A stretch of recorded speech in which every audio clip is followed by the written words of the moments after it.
पंजाब की राजनीति में एक बार फिर हलचल तेज हो गई है। राज्यसभा की खाली सीट को लेकर सबकी निगाहें अब एक नाम पर टिक गई हैं, राजिंदर गुप्ता।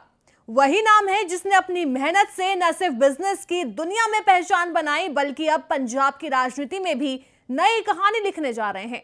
24 अक्टूबर को होने वाले राज्यसभा उपचुनाव के लिए आम आदमी पार्टी ने अपनी रणनीति लगभग तय कर ली है। सूत्रों के मुताबिक पार्टी उद्योगपति राजिंदर गुप्ता को अपना उम्मीदवार बना सकती है। यह सीट संजीव अरोड़ा के इस्तीफे से खाली हुई थी, जो अब भगवंत मान सरकार में मंत्री हैं।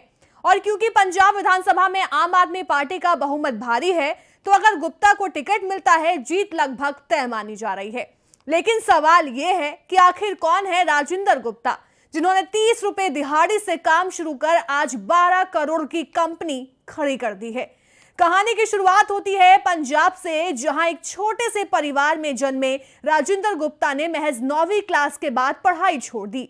वजह थी पारिवारिक हालात, कंधों पर जिम्मेदारी थी और जेब में सिर्फ जरूरत जितने पैसे। महज 15 साल की उम्र में उन्होंने मोमबत्ती बनाने वाली फैक्ट्री में काम शुरू किया। दिहाड़ी थी 30 रुपए, लेकिन इन्हीं 30 रुपयों के साथ उन्होंने सीखा मेहनत ही सबसे बड़ी पूंजी है। छोटे मोटे काम करते करते उन्होंने 1985 में खुद का कारोबार शुरू किया। अभिषेक इंडस्ट्रीज नाम से एक फर्टिलाइजर यूनिट लगाई। फैक्ट्री छोटी थी लेकिन सपने बड़े, और बस यहीं से शुरू हुआ ट्राइडेंट ग्रुप का सफर, जो आज 100 से ज्यादा देशों में अपना बिजनेस करता है। 1991 में उन्होंने कताई मिल्स यानी स्पिनिंग मिल शुरू की, जो उनके जीवन का टर्निंग पॉइंट साबित हुआ।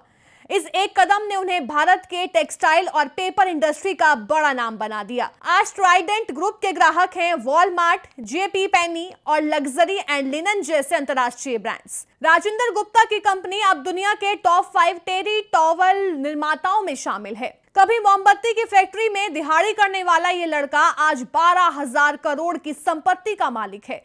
उनकी सफलता इतनी प्रेरणादायक है कि पंजाब के कई बिजनेस स्कूलों में उनकी कहानी को केस स्टडी के तौर पर पढ़ाया जाता है। एक सेल्फ मेड बिजनेस टाइकून जो युवाओं के लिए प्रेरणा बन गया है कि हालात चाहे जितने भी कठिन हो, अगर हौसला बड़ा है तो मंजिल जरूर मिलती है। अब वही राजिंदर गुप्ता, जिन्होंने उद्योग की दुनिया में नाम कमाया, राजनीति के मैदान में उतरने को तैयार हैं। हाल ही में उन्होंने राज्य आर्थिक नीति एवं नियोजन बोर्ड के उपाध्यक्ष पद से और काली देवी मंदिर सलाहकार समिति के अध्यक्ष पद से इस्तीफा दिया है। इन इस्तीफों के बाद अटकलें तेज हो गई थी कि आम आदमी पार्टी उन्हें राज्यसभा भेज सकती है, और अब वही अटकलें हकीकत में बदलती दिखाई दे रही हैं। हालांकि कुछ महीनों पहले दिल्ली में अरविंद केजरीवाल के राज्यसभा जाने की अटकलें भी चली थी, जिन पर उन्होंने खुद विराम लगाया। लेकिन अब पार्टी की निगाहें एक सफल इंडस्ट्रियलिस्ट पर हैं, जो राज्य की अर्थव्यवस्था को नई दिशा दे सकते हैं।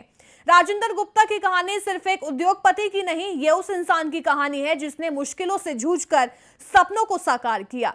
एक मजदूर से अरबपति तक, और अब शायद राज्यसभा सांसद तक, उनका हर कदम बताता है कि अगर इरादे सच्चे हो तो किस्मत भी आपकी कहानी बदल देती है।